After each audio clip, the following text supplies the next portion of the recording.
வணக்கம் அன்பான பக்தர்களே. இன்னைக்கு நம்ம புனித நூல்கள்ல இருக்கிற ஒரு அற்புதமான கதையான விஷ்ணுவோட மூணாவது அவதாரமான வராக அவதார கதையை பத்தி பார்க்க போறோம். ரொம்ப காலத்துக்கு முன்னாடி இந்த பிரபஞ்சம் இளமையா இருந்தப்போ இரணியாச்சங்கர் ஒரு கொடூரமான அசுரன் ரொம்ப பலசாலியாவும் அகங்காரியாவும் மாறிட்டான். அவனோட அகம்பாவத்தால தேவர்களையே எதிர்க்க துணிஞ்சான். பூமி தாயான பூமி தேவியை கடத்திட்டு போய் பிரபஞ்ச கடல்ல மறைச்சு வச்சா.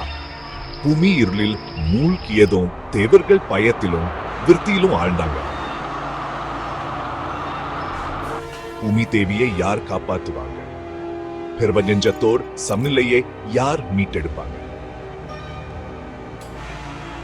அப்போதுதான் பராமரிப்பாரோ பாதுகாவலருமான ஸ்ரீமன் நாராயணன் விஷ்ணு பகவான் தலையிட முடிவு பண்ணார்.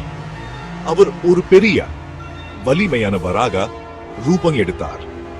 கற்பனை பண்ணி பாருங்க, பிரபஞ்ச கடல்ல இருந்து ஒரு தெய்வீக சக்தியும் வலிமையும் கொண்ட ஒரு வராகம் வெளியே வருது.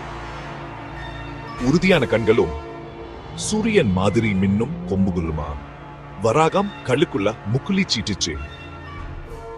அங்க பூமி தேவியை அவனோட முழு பலத்தாலும் காப்பாத்திட்டு இருந்த இரணியாச்சனை கண்டுபிடிச்சாரு. அவங்களுக்குள்ள நடந்த போர் ஒரு புராண கதையா மாறிடுச்சு.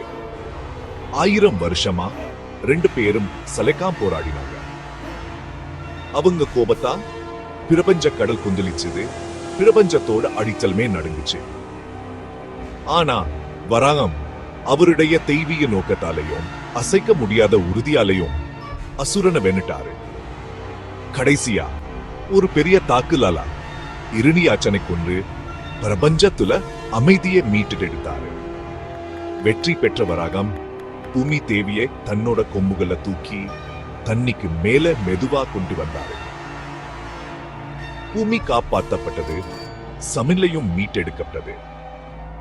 இந்த வராக அவதார கதை தெய்வீக தலையீட்டோட கதை மட்டுமில்ல, நன்மைக்கும் தீமைக்கும் இடையிலான நித்திய போராட்டத்தோடு ஜாகப்படுத்தியும் இருக்கு.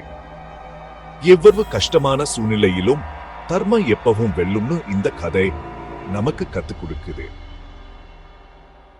அன்பான பக்தர்களே, இதுதான் நம்ம புனித மரபுகளோட காலத்தால் அழியாத ஜானா. இந்த பயணத்துல என் கூட சேர்ந்ததுக்கு நன்றி. ஸ்ரீமன் நாராயணனோட அருள் எல்லாருக்கும் கிடைக்கட்டும். நமோ நாராயணாய நமஹ.